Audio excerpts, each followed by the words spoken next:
আওয়ামী লীগ তার নিজের কিছু ভুলের কারণে বা নিজের কিছু অন্যায়ের কারণে নির্বাচনটা করতে পারছে না, আগে থেকে নির্বাচন তারা হতে দিবে না এবং নিজেরাই জিতবে, এই ধরনের মেকানিজম করেছিল। তো এখনকার নির্বাচনের যে বিধিনিষেধ সেটা আর আগে যে আওয়ামী লীগ যা করেছে দুইটার মধ্যে পার্থক্য আছে। আমন্ত্রণ জানাচ্ছি প্রিয় দর্শক কথোপকথনে। আমাদের সঙ্গে আজকে রয়েছেন আলোচনায় গণমাধ্যম ব্যক্তিত্ব এবং রাজনৈতিক বিশ্লেষক ডাক্তার আব্দুল নূর তুষার।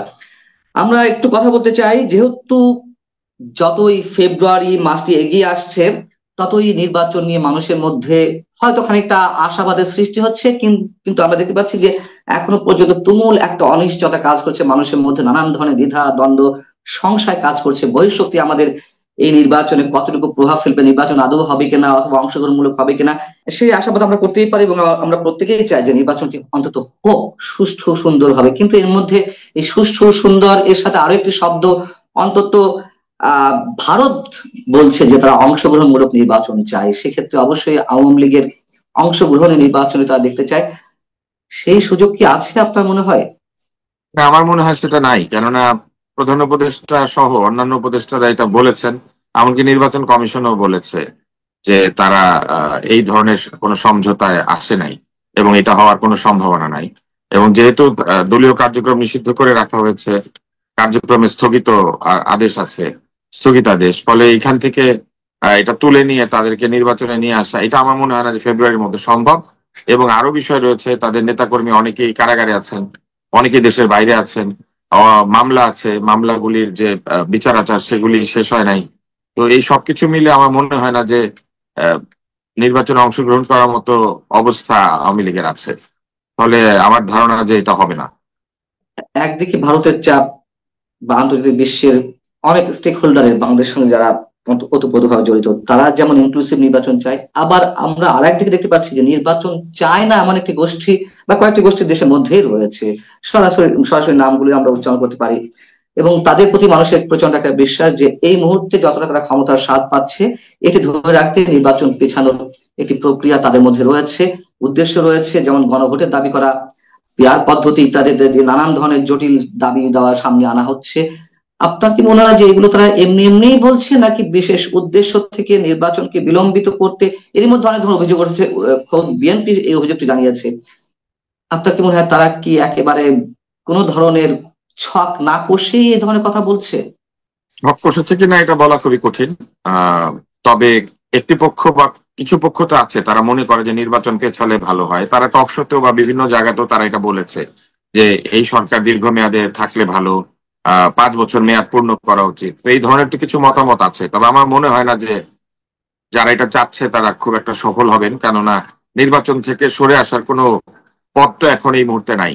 আপনার সাথে যদি আরেকটু জড়িয়ে দিই, এটাও চর্বিত চর্বণ যে এই সরকারের অনেক প্রতিনিধি রয়েছে পশ্চিমা এজেন্ডা বাস্তবায়নের জন্য, পশ্চিমা থেকেই এসেছে, তাদের নাগরিকত্ব এখনো রয়েছে সেসব দেশের। অতএব তারা তো তাদের স্বার্থগুলোই উদ্ধার করার চেষ্টা করছে পশ্চিমাদের স্বার্থ বাস্তবায়নের। সেই তার একটা এক্সাম্পল চট্টগ্রাম বন্দরের চুক্তি। তো এর মধ্যে ফেব্রুয়ারির আমরা নির্বাচনের কথা বলছি, সেই নির্বাচন বিলম্বিত করারও সেদিক থেকে একটি প্রক্রিয়া আন্তর্জাতিক বিশ্ব থেকে বা স্বার্থ সংশ্লিষ্ট ভবিষ্যতে থেকে হতে পারে কিনা, অথবা এই নির্বাচনে তাদের গোছানো পুতুল সরকার আনার জন্য সেই ধরনের কোনো খেলা এখনো পর্যন্ত থাকতে পারে কিনা। প্রথমত, এই যে চুক্তিগুলি হয়েছে এই চুক্তিগুলি আওয়ামী লীগের সময়ও এই আলাপ আলোচনা চলছিল। এই চুক্তিগুলো কিন্তু এমন নয় যে এরা আলোচনা করে এটি করেছেন, এটা আওয়ামী লীগের সময় থেকে আলোচনা চলছিল, কিন্তু তারা খুবই তাড়াহুড়া করে এই চুক্তিগুলি স্বাক্ষর করে ফেলেছেন। তো এই তাড়াহুড়াটা নিয়েই মূলত আপত্তি, কেননা যারা আপত্তি জানিয়েছেন তারা বলছেন যে এত দ্রুততার সঙ্গে কেন করতে হবে, আর যেহেতু এরা অন্তর্বর্তী সরকার এরা কেন করবেন, একটা গণতান্ত্রিক নির্বাচিত সরকার এটা করলে তারা বলছেন, বা ক্ষেত্র বিশেষে আমিও মনে করি যে এটা নির্বাচিত সরকার হলে অনেক বেশি জবাবদিহিতাও থাকতো, প্রশ্ন তোলার সুযোগও কমে যেত। কিন্তু যে জায়গাটি আপনি প্রশ্ন করেছেন যে নির্বাচন পিছিয়ে দেওয়ার জন্য বাইরের কোনো শক্তি চেষ্টা করবে কিংবা কেউ প্রভাব খাটাবে, এটাও আমার মনে হয় যে খুব একটা সফল হবে না। এই কারণে যে মানুষ তো নির্বাচন চায় এবং নির্বাচন কেউ পিছিয়ে দিতে চাইলে সেটা মানুষ সহজভাবে নেবে না। আর আরেকটি বিষয় আপনি বলেছেন যে আহ নির্বাচন পিছিয়ে দেওয়ার মধ্যে দিয়ে ইনক্লুসিভ নির্বাচনের নামে সকলেই অংশ নিতে পারবেন কিনা। আমার মনে হয় না যে এটা করার কোনো সুযোগ অন্তত এই আগামী নির্বাচনে হবে। এই কারণে যে আপনি নর্মালি চিন্তা করেন, হাতে বেশি সময় নাই, নভেম্বরের অর্ধেকের বেশি সময় চলে গিয়েছে। ডিসেম্বর আর জানুয়ারি 2 মাস, এই 2 মাসের মধ্যে কোনোভাবেই একটি ভঙ্গুর অবস্থা থেকে আহ দল উদ্ধার করে নিয়ে এসে অন্তত আওয়ামী লীগের পক্ষে নির্বাচন করা সম্ভব না।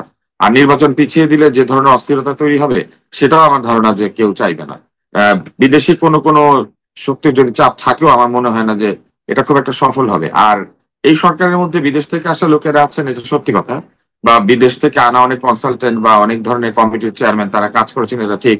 কিন্তু এজেন্ডা বাস্তবায়নের বিষয়টা আমি এইভাবে অভিযোগ করতে পারবো না, এই কারণে যেটা একটা প্রমাণহীন অভিযোগ। কিন্তু যে বিষয়টি আমার কাছে মনে হয়েছে যে একটু দৃষ্টিকটু, সেটি হচ্ছে যে যথেষ্ট উপযুক্ত লোক থাকা সত্ত্বেও প্রচুর লোক আনা হয়েছে বিদেশ থেকে যারা আহ, এক ধরনের পছন্দের ভিত্তিতে এসেছেন।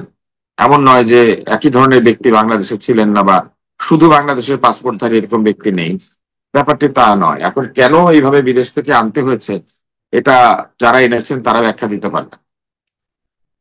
নিরপেক্ষতার কথা বিএনপি আরো মাসখানেক আগে থেকে সরাসরি বলে আসছে যে বর্তমান অন্তর্বর্তী সরকারকে নির্বাচনকালীন সময়ে তত্ত্বাবধায়কের ভূমিকা পালন করতে হবে, এবং একই সঙ্গে তত্ত্বাবধায়ক সরকার যে ইস্যুটি ছিল সেটি আদালতের মাধ্যমে নিষ্পত্তি ঘটেছে, যদিও তা এই নির্বাচন থেকে বাস্তবায়ন হবে না। কিন্তু যেহেতু শিডিউল ঘোষণার আর মাত্র 15-20 দিন রয়েছে, আমরা দেখছি যথেষ্ট বিতর্কিত ব্যক্তিরা এই সরকারে রয়েছে, একবারে দলীয় দলীয় উদ্দেশ্যে যারা বাস্তবায়ন করতে চায় তাদের পক্ষ থেকে এখনো কোনো ধরনের নরম আমরা দেখছি না। নিরপেক্ষভাবে ভূমিকা পালন করতে পারবে বলে মনে হয় আপনার বর্তমান সরকার নির্বাচনকালীন সময়? নিরপেক্ষতা আসলে দুই ভাবে পালন করতে হয়। একটা হচ্ছে আপনি আসলেই নিরপেক্ষ, আর একটি হচ্ছে যাদের প্রতি আপনি নিরপেক্ষ আচরণ করছেন তাদের পারসেপশন বা তাদের যে দৃষ্টিভঙ্গি, সেই দৃষ্টিভঙ্গিতে আপনাকে নিরপেক্ষ মনে হতে হবে।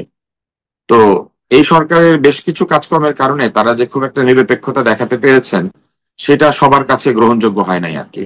কেননা তারা কোনো ক্ষেত্রে কোনো দলকে পক্ষপাত করেছেন, কোনো ক্ষেত্রে ব্যক্তিকে পক্ষপাত করেছেন, কোনো ক্ষেত্রে কিছু কিছু বিষয়কে অধিকতর গুরুত্ব দিয়েছেন অন্যান্য বিষয়ের চেয়ে, এবং ক্ষেত্র বিশেষে তারা পাওয়ার ওভার এক্সারসাইজও করেছেন। ফলে তারা যদিও নিরপেক্ষ হনও, মানুষ যে তাদেরকে ঠিক নিরপেক্ষ সরকার মনে করবে এটা নাও হতে পারে।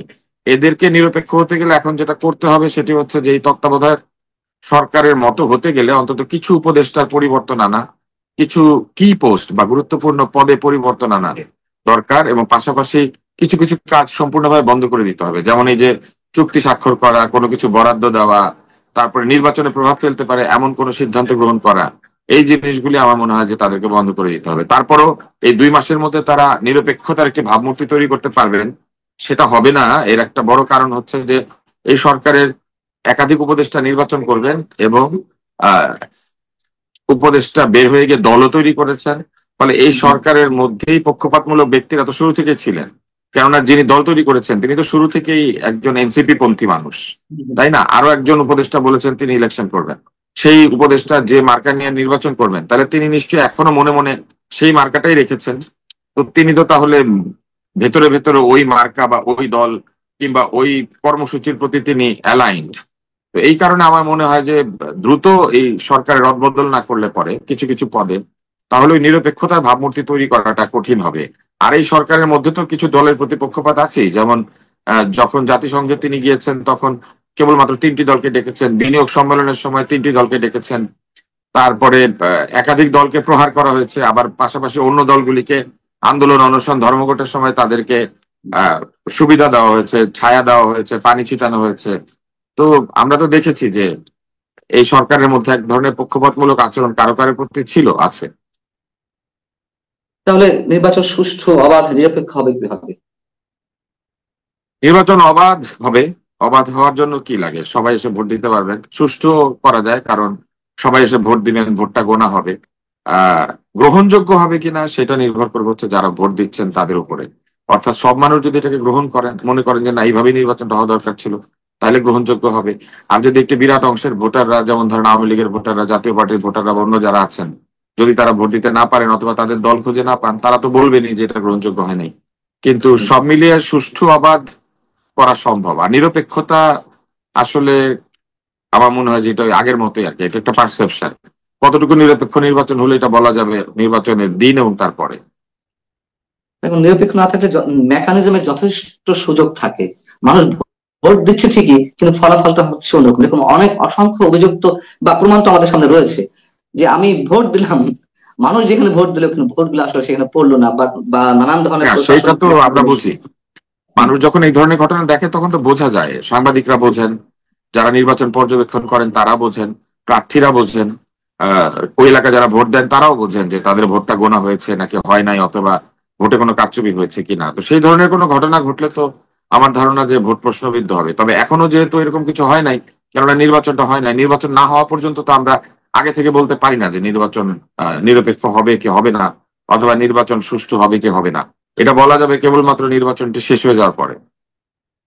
যেমন এর মধ্যে প্রশ্ন রাইজ করেছে যে ঢাকা 8 আসনে উপদেষ্টা একজন নির্বাচন করবে, ছাত্র প্রতিনিধি হিসেবে যিনি আছেন এই পরিষদে, সেখানে বিশেষ বিশেষ বরাদ্দ দেওয়া হচ্ছে, সরকারের তহবিল থেকে বিশেষ বিশেষ বরাদ্দ দেওয়া হচ্ছে, যেহেতু তিনি সেখানে নির্বাচন করবেন। এখন থেকে যদি এই অবস্থা হয় তাহলে তাদের আহ আহ, তাদের সহযোগিতাও তো রয়ে যাবে নিশ্চয়ই প্রশাসনিক, সেখান থেকে তো অনেক প্রশ্ন উঠবে, এবং আপনি নিজেও বলছেন প্রশ্ন উঠতে পারে, কিন্তু সেই প্রশ্ন ওঠার পরে কি হবে? আসলে দেখা যাচ্ছে ফলাফল ঠিক মতো হলো না, প্রশ্ন উঠলো, তারপরে কি? প্রশ্ন উঠলে তো তারপরে সেই প্রশ্ন কি করে, প্রশ্ন শেষ পর্যন্ত কি করে, এক এক বিশ্বাসযোগ্যতা নষ্ট করে। বিশ্বাসযোগ্যতা নষ্ট করলে কি হয়, নির্বাচন কিংবা যে কোনো কার্যক্রমের গ্রহণযোগ্যতা কমে যায়। গ্রহণযোগ্যতা কমে গেলে মানুষের মধ্যে ক্ষোভ তৈরি হয়, এবং যদি মানুষের মধ্যে ক্ষোভ তৈরি হয় তখন মানুষ এই নির্বাচনকে বা যে কোনো কর্মকাণ্ড সেটাকে প্রত্যাখ্যান করার চেষ্টা করে, বলে যে না আমরা মানি না, হয় না, এগুলা বলবে। তো এটা তো আসলে কি ঘটতে পারে আমরা কেবলমাত্র একটা হিসাব করতে পারি। কিন্তু আমার কাছে যেটা মনে হয় যে এই ধরনের ঝুঁকি নেওয়াটা ঠিক হবে না, নির্বাচনকে প্রশ্নবিদ্ধ করার। এবং পাশাপাশি এই যে ক্ষেত্র বিশেষে বিভিন্ন এলাকায় বরাদ্দ দেওয়ার বিষয়টি, এগুলো মনোযোগের সঙ্গে দেখা উচিত। এগুলো যদি হয় তাহলে তো অবশ্যই নির্বাচনের যে পরিবেশ সেটা বিঘ্নিত হবে। আমি শেষ একটা কোশ্চেন করতে চাই, যেটা দিয়ে মানে উত্তরটা নিয়ে শেষ করবো আমরা। সেই কোনো প্রশ্ন, যেই আওয়ামী লীগ দেশের একটি বড় রাজনৈতিক দল সহ আরো কয়েকটি রাজনৈতিক দলকে নির্বাচনের বাইরে রেখেছিল, নির্বাচনগুলো একতরফা করেছে, যেমন আওয়ামী লীগ কিন্তু কাউকে আসতে মানা করেনি, বাধা দেয়নি, কিন্তু তারা এমন প্রক্রিয়া করে রেখেছিল যাতে যেতে যেতে বাধ্য হয়, অংশগ্রহণ না করতে বাধ্য হয়, সেটা 14 হোক, 18 হোক, 2024 হোক। ঠিক একইভাবে দেশের আহ অন্যতম বৃহত্তম রাজনৈতিক দল, তার বিরুদ্ধে যতই অভিযোগ থাকুক না কেন, আওয়ামী লীগ সহ আওয়ামী লীগ যারা সমর্থক রয়েছে, কোটি কোটি সমর্থক ভোটার, তাদেরকে বাদ দিয়ে এই নির্বাচন যদি অনুষ্ঠিত হয়, যতই সুস্থ অবাধ হোক না কেন, সেই নির্বাচনের মাধ্যমে গঠিত সরকার বা সংসদের ভবিষ্যৎ কি হতে পারে? না, আওয়ামী লীগ যেভাবে তাদের বিরোধীদেরকে দমন করেছিল, সেখানে তো বিরোধীরা তো আর লোকজনকে গুলি করে নাই, বা একটা আন্দোলনরত প্রতিপক্ষকে হত্যা করে নাই, বা হত্যার নির্দেশ দেয় নাই। ফলে আওয়ামী লীগকে যে কারণে বাইরে রাখা হচ্ছে, এটা কিন্তু অগণতান্ত্রিক শাসন, ফ্যাসিবাদী আচরণ, একনায়কতান্ত্রিক আচরণ, গণতন্ত্র ধ্বংসকরণ, এবং সবশেষে ছাত্র জনতার উপরে গুলি চালিয়ে হত্যা করার যে অভিযোগ, এই সব কারণে বাইরে রাখা হচ্ছে। ফলে পরিবেশটা ভিন্ন। আওয়ামী লীগ তার নিজের কিছু ভুলের কারণে বা নিজের কিছু অন্যায়ের কারণে নির্বাচনটা করতে পারছে না। আর আওয়ামী লীগ যাদেরকে আটক করে রেখেছিল বা ইলেকশন করতে দেয় নাই, সেখানে তো তারা নানান ধরনের প্যাচ করে আগে থেকেই নির্বাচন তারা একা একা করবে, আগে থেকে নির্বাচন তারা হতে দিবে না এবং নিজেরাই জিতবে, এই ধরনের মেকানিজম করেছিল। তো এখনকার নির্বাচনের যে আহ, এক ধরনের বিধিনিষেধ, সেটা আর আগে যে আওয়ামী লীগ যা করেছে দুইটার মধ্যে পার্থক্য আছে, এটা আমাদেরকে স্বীকার করতে হবে। আর এরকম যদি একটি নির্বাচনের মধ্যে দিয়ে কোন একটি দল একপাক্ষিক ভাবে ক্ষমতায় আসে, এটা নির্ভর করবে সেই দলটির গণতান্ত্রিক আচরণের উপরে। এটা কিন্তু স্বাভাবিকভাবে হতে পারে যে একটা দল নিরঙ্কুশ সংখ্যাগরিষ্ঠতা পেল, 250 আসন পেয়ে গেল, হতে পারে, কিন্তু মানুষ যদি দেয় তাদেরকে ভোট।